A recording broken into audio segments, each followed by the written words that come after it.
Maurya Omkar Maurya classes पर आप सभी लोगों का स्वागत करता हूँ। जैसा कि आज हमें कक्षा 10वीं का जो आपका सामाजिक विज्ञान है, उसके लिए हम आप लोगों के लिए 20 बहुविकल्पी प्रश्न लेकर आ गए हैं। ये वो प्रश्न है जो आपका यूपी बोर्ड जो 2025 का पेपर होने वाला है, उसके लिए बहुत ज़्यादा उपयोगी है। ये जो है very very important question answer हम आप लोग के लिए लेकर आए हैं। और ये ऐसे प्रश्न हैं, यदि इन प्रश्नों को यदि आप सॉल्व कर लेते हैं तो आपको इसको सॉल्व करने के दो फायदे होंगे। पहला फायदा तो ये होगा कि आप जो एमसीक्यू पेपर में आएगा उसको तो आप सॉल्व कर पाएंगे, लेकिन साथ ही साथ उस टॉपिक पर एक बेहतर समझ बना पाएंगे, जिससे उस टॉपिक से संबंधित यदि शॉर्ट और लॉन्ग प्रश्न यदि पूछा जाए तो आप उसका आसानी से जवाब दे पाएंगे। क्योंकि जो लॉन्ग प्रश्न होते हैं, जो शॉर्ट प्रश्न होते हैं, उनको सॉल्व तभी किया जा सकता है, उस पर तभी कुछ लिखा जा सकता है उन टॉपिकों पर, जब उसको लेकर उस टॉपिकों पर लेकर आपकी एक बेहतर समझ हो। तो ये ऐसे प्रश्न हैं जो आपको ना केवल केवल एमसीक्यू सॉल्व करने में मदद करेंगे, बल्कि आपको एक बेहतर समझ देंगे, जिससे आप क्या कर सकते हैं, आप बेहतर लिख पाएंगे। तो देर ना करते हुए चलिए अपने इस क्लास को स्टार्ट करते हैं, शुभारंभ करते हैं। और इसी के साथ आपके मोबाइल स्क्रीन पर पहला जो प्रश्न है, भारत में कितने प्रकार के वन पाए जाते हैं? यानी भारत में कितने प्रकार के वन वन पाए जाते हैं? आपने इस चैप्टर को पढ़ा होगा, तो जैसा कि आपको मालूम है कि वनों के कई सारे प्रकार हैं। जैसे उष्णकटिबंधीय वन के प्रकार होते हैं, फिर सदाबहार वन हो गए, उष्णकटिबंधीय सदाबहार हो गए, शीतोष्ण वन हो गए, पर्वतीय हो गए। इस तरह के कई सारे वनों के प्रकार आमतौर पे होते हैं। तो भारत में कितने प्रकार के वन पाए जाते हैं? आपके option A 2, option B 3, option C 5 और ऑप्शन डी 6। तो सही उत्तर है ऑप्शन सी, 5 प्रकार के वन पाए जाते हैं। आपके मोबाइल स्क्रीन पर दूसरा प्रश्न है, भारत में सबसे अधिक क्षेत्रफल में पाए जाने वाले वनों का प्रकार कौन सा है? यानी भारत में कौन सा वन सबसे ज्यादा पाया जाता है? ऑप्शन ए उष्णकटिबंधीय सदाबहार वन, ऑप्शन बी उष्णकटिबंधीय पर्णपाती वन, ऑप्शन सी शीतोष्ण वन और ऑप्शन डी कांटेदार वन। तो इसका सही उत्तर है आप लोगों का ऑप्शन बी उष्णकटिबंधीय वन। देखिए, वन के कई सारे प्रकार होते हैं। एक होता है उष्णकटिबंधीय सदाबहार वन, एक होता है पर्णपाती वन, एक होता है शीतोष्ण वन, एक होता है कांटेदार वन, उसके साथ एक पर्वतीय वन भी होता है। ये 5 तरह के वन जो है हमारे भारत में पाए जाते हैं। लेकिन सर्वाधिक वन हमारे देश में कौन सा पाया जाता है? वह पाया जाता है उष्णकटिबंधीय सदाबहार वन हमारे देश में सबसे ज्यादा पाया जाता है। इस बात को याद रखिएगा। आपके मोबाइल स्क्रीन पर प्रश्न संख्या 3, वन्य जीव संरक्षण अधिनियम भारत में कब लागू किया गया था? आपके option A 1970, option B 1972, option C 1980 और ऑप्शन डी 1992 और ऑप्शन इसका सही उत्तर है बी 1972। यानी वन्य जीव संरक्षण अधिनियम जो है आपका 1972 में लागू किया गया था। क्योंकि उस समय तक हमको ये लगा कि यदि हम वनों को संरक्षण नहीं करेंगे, वन्य जीवों का संरक्षण नहीं करेंगे, तो आने वाले समय में जो हमारा भारत देश है, ये जो पृथ्वी है, ये सर्वाइवल नहीं रह जाएगी, हम इस पे सर्वाइव नहीं कर सकते, मानव सभ्यता का पतन होना प्रारंभ हो जाएगा। इसको देखते हुए हमने वन्य जीवों का संरक्षण किया। वन्य जीव संरक्षण के अंतर्गत हमने वनों को भी संरक्षण करना चाहा, वन्य जीवों का भी संरक्षण करना हमने चाहा, इसलिए इस अधिनियम को 1972 में हमने लागू किया। चलिए प्रश्न संख्या 4 आपके मोबाइल स्क्रीन पर, संदर्भ में भारत कौन सा राज्य सबसे अधिक वन वाला क्षेत्र है? यानी कौन सा राज्य भारत का सबसे अधिक वन वाला राज्य है? यानी यहाँ पर कुछ आपको राज्य के नाम दिए गए हैं और पूछ रहा है कि किस राज्य में सबसे ज्यादा वन पाया जाता है। तो आपके option A Madhya Pradesh, option B Uttar Pradesh, option C Assam और ऑप्शन डी महाराष्ट्र। तो सही उत्तर है मध्य प्रदेश।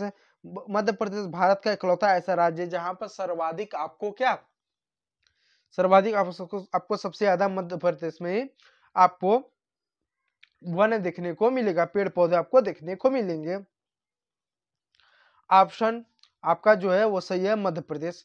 प्रश्न संख्या 5 आपके मोबाइल स्क्रीन पर प्रश्न संख्या 5 है, राष्ट्रीय उद्यान नेशनल पार्क की स्थापना का उद्देश्य क्या है? यानी जो हम राष्ट्रीय पार्क नेशनल पार्क जो हम बनाते हैं उसका उद्देश्य क्या है? वनों का व्यवसायीकरण, यानी वनों का हम व्यवसायीकरण कर सके, वनों के जो उत्पाद होते हैं, जो जीव जंतु उनका व्यवसायिक रूप में उपयोग कर सके। इस वजह से राष्ट्रीय पार्क बनाए जाते हैं, नेशनल पार्क बनाए जाते हैं। ऑप्शन बी वन्य जीव संरक्षण। हम नेशनल पार्क इस वजह से बनाते हैं कि हमको वन्य जीवों का संरक्षण करना होगा। ऑप्शन सी, हम शहरीकरण के लिए नेशनल पार्क बनाते हैं। शहरीकरण का मतलब है कि ग्रामीण क्षेत्रों का शहर में बदलाव होना, गांवों का शहर में बदलाव होना। क्या इसके लिए हम नेशनल पार्क बनाते हैं? या हम कृषि का विस्तार करने के लिए, कि कृषि का विस्तार हो रहा है दिन प्रतिदिन, इसके लिए हम नेशनल पार्क हम आमतौर पे बना रहे हैं? नहीं, हम नेशनल पार्क बनाते हैं वन्य जीव संरक्षण के लिए। वन्य जीव संरक्षण जब भी आप सुने तो इसमें दो बात को याद रखिएगा। पहला, वन्य जीव का संरक्षण का मतलब है कि वनों का पेड़ पौधे जो उसमें वनस्पतियां उनका संरक्षण करना। दूसरा, उसके साथ ही साथ उसमें जो भी जीव जंतु हैं उन सभी जीव जंतु का भी संरक्षण करना। वनों के संरक्षण में पेड़ों का भी संरक्षण है, जीव जंतु का भी संरक्षण है, दोनों का संरक्षण है। इस बात को याद रखिए। तो ऑप्शन बी वन्य जीव संरक्षण सही है। प्रश्न संख्या 6, सदाबहार वनों की प्रमुख विशेषता क्या है? ऑप्शन ए, पूरे वर्ष हरियाली रहती है। ऑप्शन बी, सूखे क्षेत्रों में पाए जाते हैं। ऑप्शन सी, ठंडे क्षेत्रों में पाए जाते हैं। ऑप्शन डी, शीतोष्ण क्षेत्र में पाए जाते हैं। इसका सही उत्तर है पूरे वर्ष हरियाली रहती है, यानी ऑप्शन ए जो है पूरे वर्ष हरियाली रहती है। अब ऐसा कैसे? देखिए दोस्तों, जो सदाबहार वन होते हैं वो सदाबहार वन ऐसे जगह पर पाए जाते हैं जहां पर अत्यधिक यानी बहुत ज्यादा क्या धूप हो और बहुत ज्यादा वर्षा हो। एक बात याद रखिएगा, सदाबहार वन उन्हीं जगह पर पाया जाएगा जहां पर तापमान सबसे ज्यादा हो और बारिश सबसे ज्यादा हो। तापमान ज्यादा होने की वजह से, बारिश ज्यादा होने की वजह से ये जो वन होते हैं ये बहुत ही बड़े होते हैं, बहुत ही घने होते हैं, बहुत ही विशाल होते हैं। और ये जंगल इतने घने, बड़े, विशाल होते हैं कि इन जंगलों का आर्थिक महत्व नहीं होता है।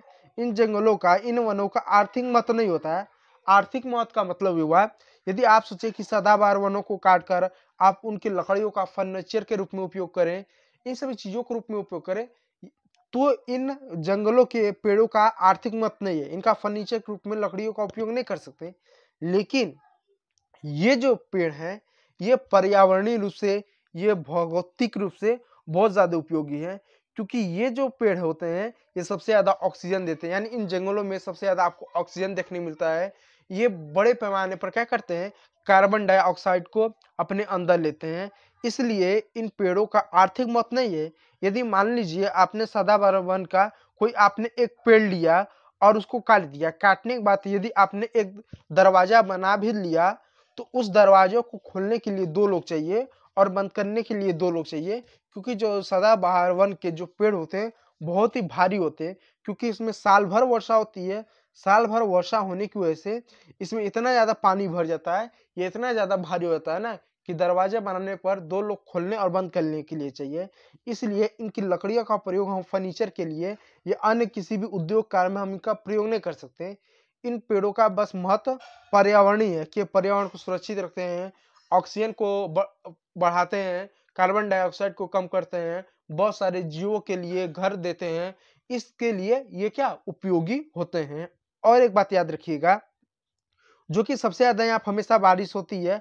बारिश होने की वजह से यदि आपने एक बार सदाबहार वनों को यदि आपने काट दिया तो दोबारा आप सदाबहार वन को आप तैयार नहीं कर सकते। जैसे मान लीजिए यहाँ पर कोई जंगल, ये सदाबहार वन नहीं है, कोई नॉर्मल वन है, जैसे पर्णपाती वन है, कांटेदार वन है, इस तरह के वन है। यदि आपने इन वनों को काट दिया तो दोबारा इन वनों को आप तैयार कर सकते हैं। लेकिन जो सदाबहार वन है, यदि आपने इनको एक बार काट दिया तो इनको आप लाख कोशिश कर लो, सदाबहार वनों को आप बना नहीं सकते, क्योंकि दिन भर यहाँ पर वर्षा होती है, हमेशा वर्षा होती है। इस वजह से कोई भी पौधे को आप रोपण करोगे तो वह रोपण हो ही नहीं पाएगा, क्योंकि यहाँ पर मृदा अपरदन भी आमतौर पर होती रहेगी जब एक बार आपने पेड़ों को काट देंगे। इसलिए सदाबहार वनों का जो महत्व होता है वो आर्थिक नहीं होता है, पर्यावरणीय होता है। एक बार वनों को आप उजाड़ दें, सदाबहार वन को, तो इनको आप बना नहीं सकते। इस बात को याद रखिए। किसी भी वन को यदि आप उजाड़ दें, आप देख सकते हैं यहाँ पर आप जो है यहाँ पर आप इसको इस वन को उजाड़ दे, इस शीतोष्ण वन को उजाड़ दे, कथा वो कांटेदार वनों को उजाड़ दे, आप इनको जो है वापस बना सकते हैं, लेकिन सदाबहार वन को आप पुनः तैयार नहीं कर पाएंगे। इस बात को याद रखिएगा। इसी के साथ चलिए आपके मोबाइल स्क्रीन पर अगला प्रश्न, आपके मोबाइल स्क्रीन पर काजीरंगा राष्ट्रीय उद्यान किसके लिए प्रसिद्ध है? यानी काजीरंगा राष्ट्रीय उद्यान नेशनल जो पार्क है ये किसके लिए प्रसिद्ध है? ऑप्शन ए शेर के लिए, ऑप्शन बी गैंडा के लिए, ऑप्शन सी बाघ के लिए और ऑप्शन सी हाथी के लिए। तो ऑप्शन बी गैंडे के लिए। आपने एक ऐसा जानवर देखा होगा जो इस तरह से कुछ जानवर रहता होगा और इसका यहाँ पर ऐसा सिंग निकला होता होगा नाक के पास है, तो उसको गैंडा इस तरह से जानवर होता है, उसके लिए क्या यह प्रसिद्ध है काजीरंगा राष्ट्रीय उद्यान।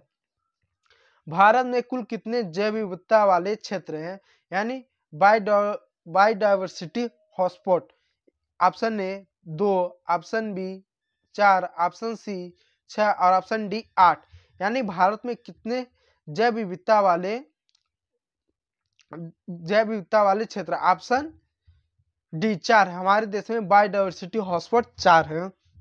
चलिए आपके मोबाइल स्क्रीन पर 9वां प्रश्न है कि सुंदरवन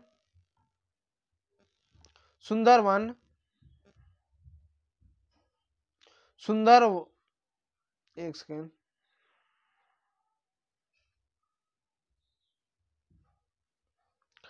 प्रश्न संख्या 9, सुंदरवन के वन किस वृक्ष के लिए प्रसिद्ध है? यानी प्रश्न पूछा गया कि सुंदरवन के जो वन है वो किस वृक्ष के लिए प्रसिद्ध है। यानी एक यह वन है आपका जिसका नाम है सुंदरवन, वहां के वनों का जो पेड़ है, वो जंगलों का जो पेड़ है वो किसके लिए प्रसिद्ध है? ऑप्शन ए साल के लिए, ऑप्शन बी चंदन के लिए, ऑप्शन सी मैंग्रोव के लिए और ऑप्शन डी देवदार के लिए। यानी यहाँ के जो पेड़ होते हैं किसके लिए प्रसिद्ध है?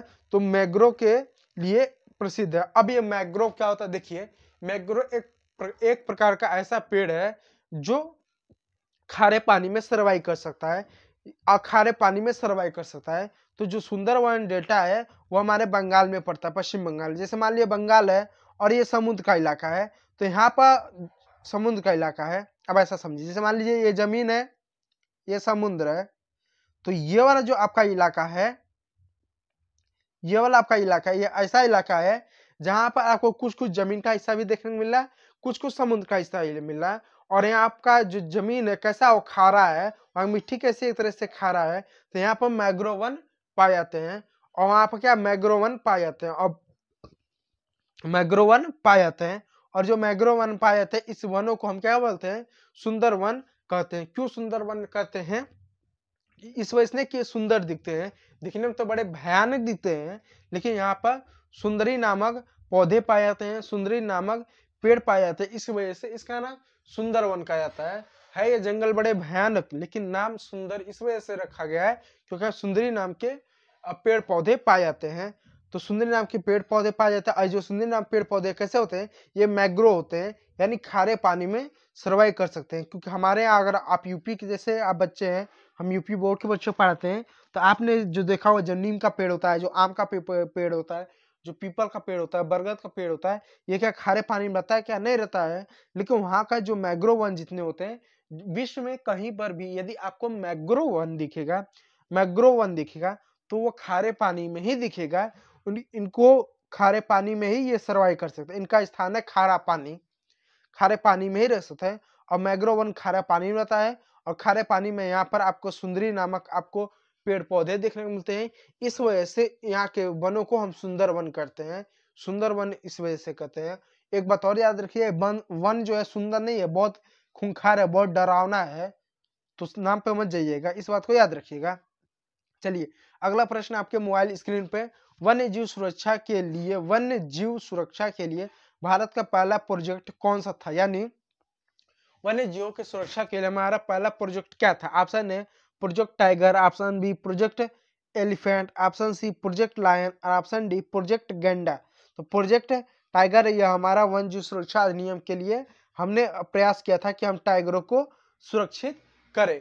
एक बात आपको और बता दें, जैसे भारत का आप जानते हैं कि राष्ट्रीय पशु बंगाल टाइगर है, लेकिन बंगाल टाइगर से पहले भारत का ये बंगाल टाइगर जो था ये हमारा 1970 के दशक में हमने बंगाल टाइगर को भारत का राष्ट्रीय पशु बनाया था। उससे पहले बंगाल टाइगर भारत का राष्ट्रीय पशु नहीं था, उसमें बाघ था। जब हमने देखा कि बंगाल टाइगर जो है इसकी प्रजाति कम होने लगी, तो हमने संरक्षण देने के लिए क्या किया, हमने बंगाल टाइगर को राष्ट्रीय पशु घोषित किया, ताकि राष्ट्रीय पशु होने की वजह से लोगों की जागरूकता बढ़े, लोग इसका सम्मान की दृष्टि से देखें और इसका शिकार ना करें या इसको क्षति ना पहुंचाएं। इस बात को याद रखिएगा। कांटेदार वन मुख्यतः किस क्षेत्र में पाए जाते हैं? ऑप्शन ए हिमालयी क्षेत्र, ऑप्शन बी राजस्थान और गुजरात क्षेत्र में, ऑप्शन सी कर्नाटक और केरल में, और ऑप्शन डी असम और पश्चिम बंगाल में। तो देखिए दोस्तों, कांटेदार वन वहीं पर होगा जहां पर पानी की कमी होगी। कांटेदार जो वन होता है वह वहीं पर होता है जहां पर पानी की कमी होती है। कुछ ऐसे पेड़ होते हैं जैसे बबूर का पेड़ हो गया, फिर कैक्टर हो गया, फिर बैर का पेड़ हो गया, फिर खजूर का पेड़ हो गया, तो खजूर हुआ, कैक्टर हुआ, इस तरह के पेड़ जिसमें आमतौर पे क्या होते हैं, कांटे होते हैं। ये कांटेदार पेड़ आमतौर पे शुष्क इलाकों में होते हैं, जहां पर गर्मी ज्यादा और पानी कम होता है, या वर्षा कह लें, गर्मी ज्यादा वर्षा कम, वहां पर आपको क्या यह जो है कांटेदार वन देखने को मिलते हैं। तो ऐसा क्षेत्र आपको कहाँ देखने को मिल सकता है जहाँ पे गर्मी ज्यादा हो लेकिन वर्षा कम हो? तो गुजरात में हो सकता है, राजस्थान में हो सकता है। तो राजस्थान और गुजरात में आपको यह देखने का मिलेगा, इसलिए कांटेदार वन मुख्यतः राजस्थान और गुजरात में ही आपको देखने को मिलता है। चलिए अगला प्रश्न आपके मोबाइल स्क्रीन पर, वन संरक्षण का मुख्य उद्देश्य क्या था? वनों का उपयोग बढ़ाना, ऑप्शन ए वनों का उपयोग बढ़ाना, ऑप्शन बी वनों की कटाई करना, ऑप्शन सी पर्यावरण संतुलन बनाए रखना, और ऑप्शन डी वनों का व्यवसायीकरण। तो इसका सही उत्तर है वनों का संतुलन या पर्यावरण का संतुलन बनाए रखना। ऑप्शन जो सी है ये सही है। क्या ऑप्शन है सी ये सही उत्तर है? चलिए अगला प्रश्न आपके मोबाइल स्क्रीन पर यह रहा, लेकिन उससे पहले आपको एक आवश्यक सूचना दे दें, Omkar Maurya classes YouTube channel को आप सब्सक्राइब कर लीजिएगा। इसी के साथ पीडीएफ पाने के लिए Omkar Maurya classes Telegram channel को ज्वाइन जरूर कीजिएगा। आपके मोबाइल स्क्रीन पर अगला प्रश्न है, भारत का सबसे बड़ा वन्य जीव अभ्यारण्य कौन सा है? ऑप्शन ए गिर अभ्यारण्य, option B Corbett national park, option C गन्नार मन्नार अभ्यारण्य, और ऑप्शन डी रानीखेत अभ्यारण्य। यानी भारत का सबसे बड़ा वन्य जीव अभ्यारण्य कौन सा है? तो है मन्नार अभ्यारण्य भारत का सबसे बड़ा वन्य जीव है। प्रश्न संख्या 14, वनों की कटाई का क्या प्रभाव होता है? ऑप्शन ए भूमि का अपरदन, ऑप्शन सी जलवायु परिवर्तन, ऑप्शन सी जैव विविधता का नाश, और ऑप्शन डी उपरोक्त सभी। देखिए दोस्तों, जब आप वनों की कटाई करेंगे तो उपरोक्त में से सभी हानि होती है, सभी प्रकार के नुकसान होते हैं। अब देखिए एक एक करके मैं थोड़ा सा परिभाषित कर देता हूँ। देखिए आपने गौर किया होगा कि जब बारिश होता है तो बारिश का पानी जो अपने साथ बहता है, तो अपने साथ कुछ रेत, मिट्टी, कंकड़, धूल इन सबको भी बहा के ले आता है। आपने ये भी ध्यान दोगा कि बारिश के समय मान लीजिए कहीं पर गड्ढा हुआ होगा और बारिश का पानी बह रहा है और उस गड्ढे में बारिश का पानी आकर इकट्ठा हो रहा है। कुछ समय बाद वो गड्ढे जो है पानी से भर जाता है और कुछ दिनों बाद वो सूख भी जाता है। लेकिन जब सूखता है तो आपने देखा होगा कि जो गड्ढा बारिश से पहले 1 मीटर गहरा था, अब वो बारिश के बाद जब वो उसके अंदर पानी सूख ही गया है तो उसकी गहराई कितनी हो गई? मात्र केवल 0.5 मीटर ही हो गया, यानी आधा मीटर ही हो गया, कुछ कम हो गया। तो कैसे कम हो गया? क्योंकि जब बारिश का पानी बहता है तो अपने साथ रेत, मिट्टी, धूल, कंकड़ बहा कर ले आता है। तो इसको बोलते हैं मृदा का अपरदन, इसको बोलते हैं भूमि अपरदन। तो वनों की जब कटाई करते हैं तो मृदा का अपरदन होता है, भूमि अपरदन होता है। और जब पेड़ रहते हैं तो पेड़ क्या करते हैं? मृदा अपरदन या भूमि का अपरदन से रोकते हैं, क्योंकि पेड़ों की जो जड़ें होते हैं वो मिट्टी के भूमि के मिट्टी को बांध कर रखते हैं, जिस वजह से मृदा का अपरदन नहीं होता। लेकिन जब हम पेड़ों की कटाई करते हैं तो इसी वजह से भूमि का अपरदन होता है। ये एक तरह की समस्या है। दूसरा, पेड़ों की कटाई करने से जलवायु परिवर्तन होगा। ऑप्शन सी, जैव विविधता का भी नाश आमतौर पर होगा। तो उपरोक्त डी, उपरोक्त सभी ऑप्शन सही होंगे। चलिए अगला प्रश्न आपके मोबाइल स्क्रीन पर देखते हैं। देखिए, भारत का पहला राष्ट्रीय उद्यान कौन सा था? ऑप्शन है कान्हा राष्ट्रीय उद्यान, ऑप्शन बी जिम कार्बेट राष्ट्रीय उद्यान, ऑप्शन सी रणथंभौर राष्ट्रीय उद्यान, ऑप्शन डी काजीरंगा राष्ट्रीय उद्यान। तो भारत का पहला राष्ट्रीय उद्यान यानी भारत का पहला नेशनल पार्क था जिम कार्बेट राष्ट्रीय उद्यान। Jim Corbett national park Bharat का पहला नेशनल पार्क था। भारत के किस राज्य में सुंदरवन स्थित है? Option A Odisha, option B Paschim Bengal, option C Jharkhand, option D Assam. तो पश्चिम बंगाल में भारत में सुंदरवन स्थित है, पश्चिम बंगाल है। आपके मोबाइल स्क्रीन पर प्रश्न संख्या 17, वनों की किस्में मुख्यतः किस पर आधारित होती हैं? वनों की किस्में मुख्यतः किस प्रकार आधारित होती है? मिट्टी पर, जलवायु पर, स्थानिक जैव विविधता पर और उपरोक्त सभी पर। यानी किस प्रकार का वन होगा, किस्में का मतलब टाइप, किस प्रकार का वन होगा, वो कांटेदार होगा, पर्वतीय होगा, सदाबहार वन होगा, किस तरह का वन होगा, किस पे तय होता है? क्या मिट्टी निर्धारित करती है? हाँ जी हाँ बिल्कुल। जलवायु तय करता है? हाँ तय करता है। क्या स्थानीय जैव विविधता तय करती है? हाँ तय करती है। तो उपरोक्त सभी तय करते हैं कि किस तरह के आपके इलाके में वन हो। चलिए प्रश्न संख्या 18 आपके मोबाइल स्क्रीन पर, भारत का सबसे छोटा राष्ट्रीय उद्यान कौन है? यह यानी भारत का सबसे छोटा नेशनल पार्क कौन सा है? Option A Kaziranga, option B Mount Harriet, option C Similipal और option D desert national park. तो माउंट हेरियट भारत का सबसे छोटा नेशनल पार्क है, इस बात को याद रखिएगा। अब ये कहाँ पर है ये आप हमें कमेंट करके बताइएगा, ये आपके लोग के लिए होमवर्क है, ठीक है। आप एआई या गूगल का प्रयोग मत कीजिएगा, वैसे आप देखिए क्या आप बता कर सकते हैं कि नहीं। चलिए प्रश्न संख्या 19 आपके मोबाइल स्क्रीन पर, मैंग्रोव वन मुख्यतः किस क्षेत्र में पाए जाते हैं? पहाड़ी क्षेत्रों में, नदी डेल्टा में, रेगिस्तान में, मैदानी क्षेत्रों में। तो नदी डेल्टा में पाए जाते हैं। नदी डेल्टा यानी वो ऐसा क्षेत्र है जहां पर ये समुद्र का भाग है, ये भूमि है और ये समुद्र का भाग है, और जहां पे ये मिलते हैं वहां पर आमतौर पे डेल्टा आमतौर पे बनाती है। हालांकि ये बात सही नहीं है कि नदी और समुद्र जहां मिलता है हर जगह डेल्टा ही बन सकता है, क्योंकि कुछ विशेष परिस्थितियां होगी तो ही डेल्टा का निर्माण होगा। ये आगे चल के हम पढ़ेंगे, या पढ़ेंगे क्या, मैंने पढ़ाया है, आप जाकर हमारे वीडियो को देख सकते हैं यदि आप नए बच्चे हैं तो, ठीक है। चलिए अगला प्रश्न आपके मोबाइल स्क्रीन पर,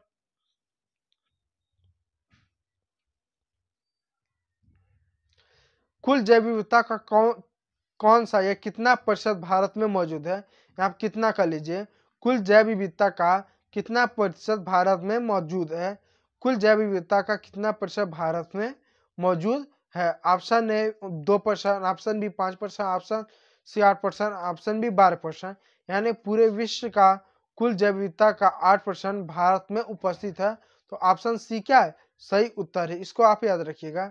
इसके साथ आपके मोबाइल स्क्रीन पर देखते हैं, ये जो है, ठीक है, ये जो रहे हैं आपके, इसी के साथ आपके मोबाइल स्क्रीन पर ये जो रहे हैं 20 बहुविकल्पी प्रश्न उत्तर, वो प्रश्न उत्तर जो आपके बोर्ड पेपर में संभावित हो सकते हैं, आपको एक बेसिक जानकारी देंगे। तो इसी के साथ आज हम अपने क्लास का अंत करते हैं और फिर मिलेंगे कल एक नए चैप्टर, एक नए टॉपिकों के साथ जो आपके भूगोल के टॉपिक में बहुत ज़्यादा उपयोगी होंगे। तो आज के लिए इतना ही, और पीडीएफ के लिए आप हमारे टेलीग्राम चैनल को ज्वाइन कर लीजिएगा। वीडियो अच्छा लगा तो